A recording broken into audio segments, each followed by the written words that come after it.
Matt Walsh obliterates the lunatic Joy Reid, from MSNBC. Thank you so much for watching my YouTube channel.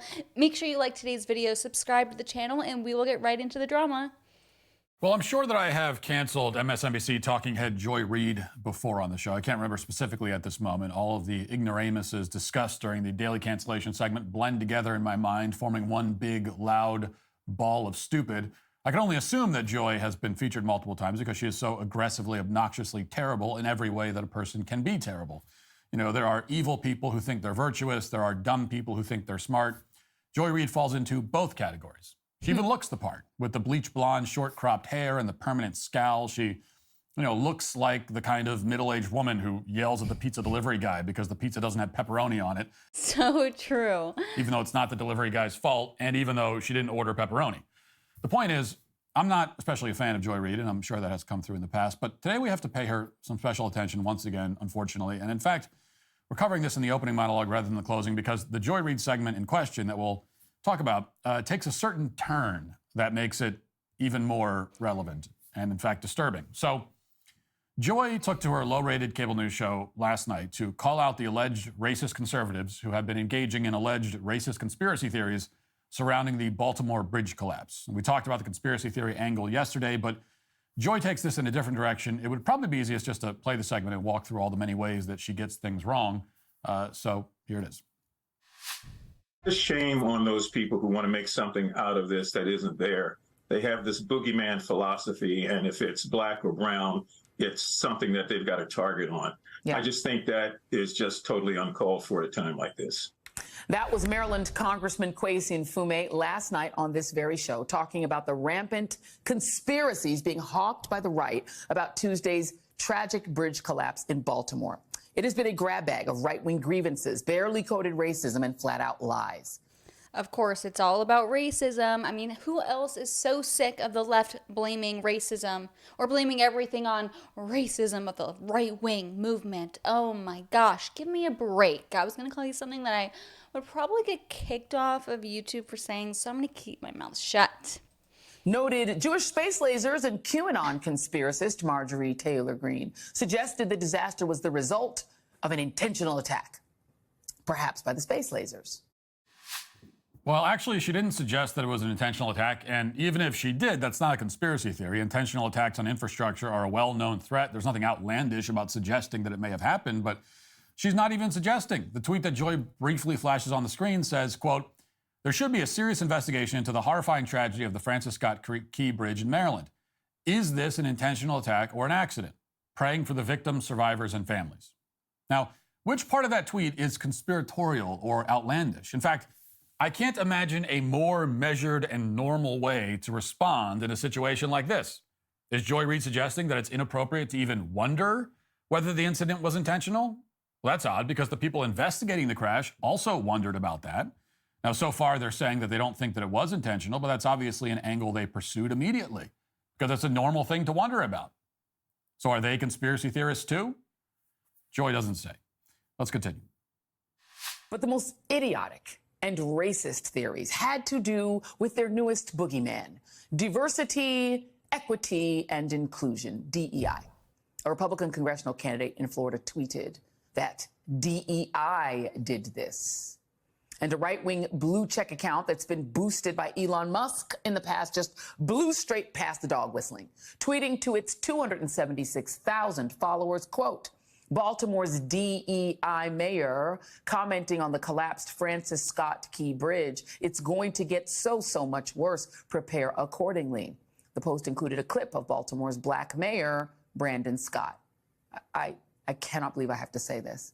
Brandon Scott was elected with 70% of the vote in 2020 in a city that is, oh my gosh, 61% black. So by right the horror. Blame black people then. Of course you won't. Wing logic, a diversity hire would have been a white man, which of course is what they want. Only the white Christian men may have the things. And at this point, it's evident what they mean by DEI, right? Okay, it means black people. It's the reason the right complained about critical race theory. It's not fashionable to be openly racist anymore in America, unlike what they call the good old days. So referring to a black mayor as a DEI mayor gets the point across, right? So fellas, why not just say what you mean? You can't stand black people. We get it. You've been heard. Well, we can't stand you specifically. True. True. Go off, King. But you're an individual person. You're not an entire race. Now, a few points here. Number one, it is fashionable to be openly racist in this country, just not against black people. But Joy Reid herself proves, and what comes next in this very segment that we're watching will again demonstrate, that racism against white people is indeed very fashionable. And second, she's showing us tweets to prove whatever point she's trying to make. And as we've seen, the first tweet that she displayed from Marjorie Taylor Greene totally contradicted her point. She wants to demonstrate that conservatives in the main are being wildly conspiratorial about this. So she showed us a tweet where Marjorie Taylor Greene was completely measured and utterly reasonable. And next we see a tweet from some congressional candidate I've never heard of. And then we see one from an anonymous account called I am yes, you are no, with a cartoon profile photo. You know, that guy, that world famous conservative thinker named I am yes, you are no. You know, $20 barely. Oh gosh, guys, quickly we have to fast forward to this ad, or through this ad. That it doesn't require DEI to get a black man elected mayor in Baltimore.